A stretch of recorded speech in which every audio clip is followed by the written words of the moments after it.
Tama segera berkata, "Ini tentu saja yang terbaik."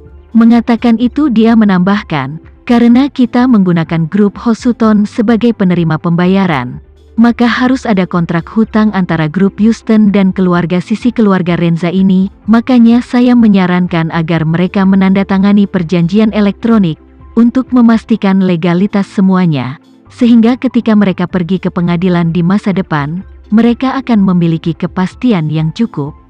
Anggota keluarga Renza ini, saat ini, tidak sabar untuk menelanjangi Tama hidup-hidup.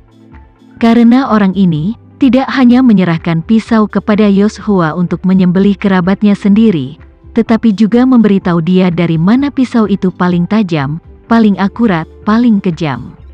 Untuk sementara, semua orang melihat Tama sebagai musuh surga dan bumi dan terus berpikir dalam hati mereka bagaimana membalas dendam padanya di masa depan dan membuatnya membayar harga yang menyakitkan. Saat ini, Tama langsung menelepon putra Reni, Paul. Dalam panggilan telepon, dia memberitahu Paul secara rinci tentang kebutuhan kontrak, tetapi dia tidak menyebutkan lebih detail dan bahkan tidak menyebutkan keluarga Renza dan Front Cataclysmic. Tetapi hanya meminta Paul untuk mengikuti kebutuhannya sendiri dan segera membuat kontrak versi elektronik.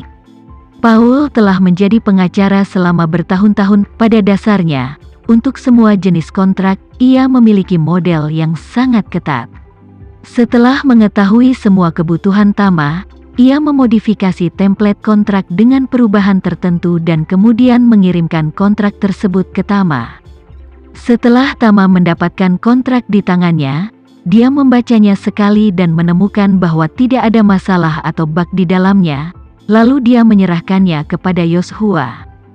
Ketika dia mendapatkan kontrak, dia segera mulai meminta semua cabang keluarga Renza untuk menandatangani perjanjian.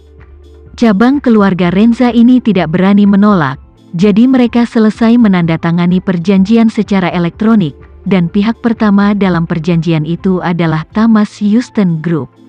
Thomas Houston Group, sekaligus, memiliki utang lebih dari 300 triliun RMB, yang besarnya melebihi nilai pasar seluruh grup. Menurut kontrak, 300 triliun itu dibagi menjadi 5 tahun dan 60 kali angsuran. Jadi untuk setiap bulan dalam 5 tahun ke depan, para anggota keluarga Renza ini akan membayar Tama 5 triliun RMB untuk pokok dan 1,8 triliun RMB untuk biaya angsuran. Dan uang ini, apakah itu guntur atau kilat, mendung atau cerah, akan membayar untuk 5 tahun ke depan. Sama seperti Tama yang mengurus semua perjanjian angsuran untuk cabang sampingan keluarga Renza, keluarga William Rothschild juga menghancurkan panci dan wajan untuk membayar sisa dana di tempatnya. Hanya dalam satu upacara leluhur, Tama tumbuh 50 miliar euro tunai, 200 triliun RMB tunai, dan utang dengan jumlah pokok lebih dari 300 triliun RMB dan bunga 5 tahun lebih dari 200 triliun.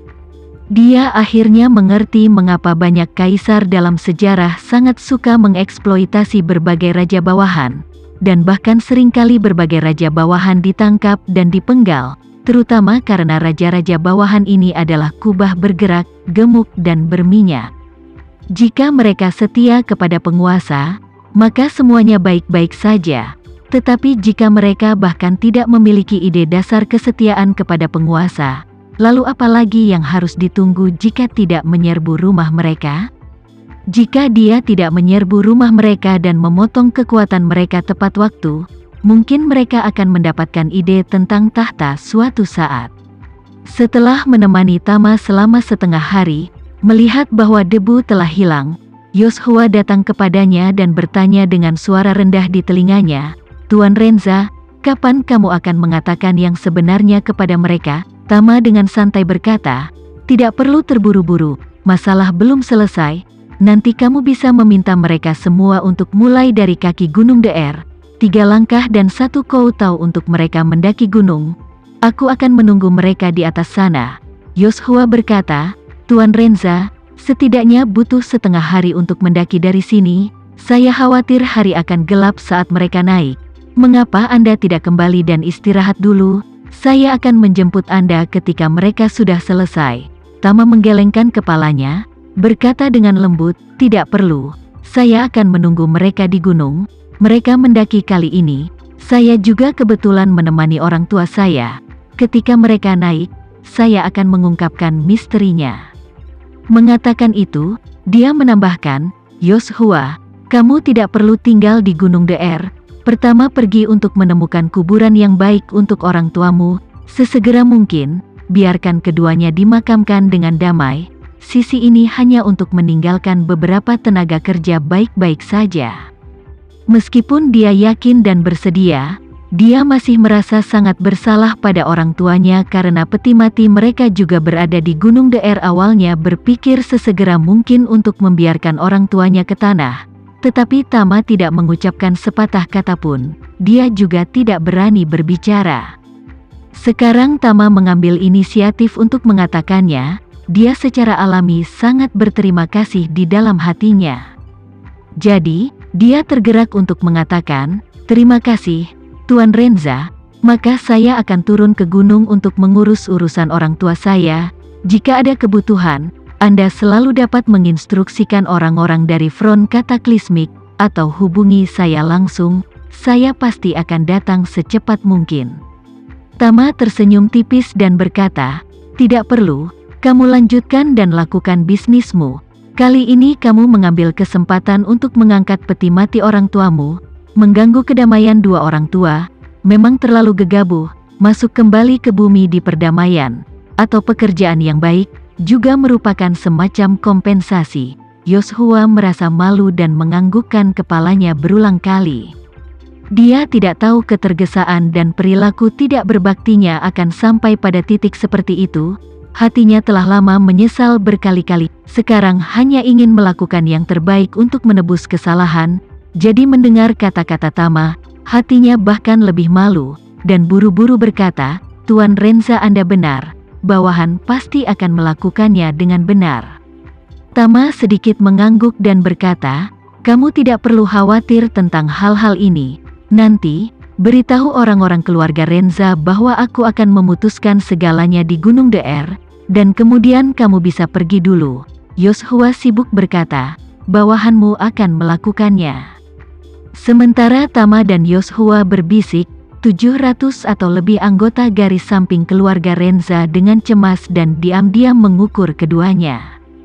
Pada saat ini, apa yang mereka pikirkan dalam hati mereka adalah bahwa Tama pasti telah memfitnah Yoshua, tidak tahu seberapa buruk yang dia tahan lagi. Menurut pendapat mereka, dia sama kejinya dengan pengkhianat saat itu. Pada saat ini, Jisua datang ke kerumunan, berkata dengan suara nyaring, dengarkan aku, kalian semua hal di sini diserahkan kepada kebijaksanaan penuh Tama. Anda harus mendengarkan perintahnya, bukan setengah ketidaktaatan. Jika tidak, saya pasti tidak akan mengampuni Anda. Ketika Yoshua mengatakan ini, orang-orang keluarga Renza hampir pingsan di tempat. Awalnya, mereka mengira Tama baru saja menyerah pada Cataclysmic Front dan menjadi anteknya, tetapi mereka tidak pernah menyangka bahwa Yoshua akan menganggapnya begitu serius. Sementara mereka tercengang, Tama berjalan ke sisi Yoshua dan berkata, kalian putra keluarga Renza, pada saat kritis ini, telah mengabaikan keselamatan keluarga dan leluhur yang dimakamkan di makam leluhur. Naiki Gunung DR, pergi ke leluhur yang terkubur di gunung untuk bertobat. Begitu kata-kata Tama diucapkan, lebih dari 700 anggota keluarga Renza meraung. Mereka telah mengambil hampir semua uang dan menandatangani perjanjian angsuran yang bisa disebut kontrak pengkhianatan, sehingga dapat dikatakan bahwa mereka telah kehilangan sebagian besar kekayaan mereka. Tapi meski begitu, mereka belum bisa melewati rintangan ini, dan sekarang Tama bahkan membiarkan mereka 3 langkah untuk beribadah di DR. Bukankah itu untuk menyiksa mereka sampai mati?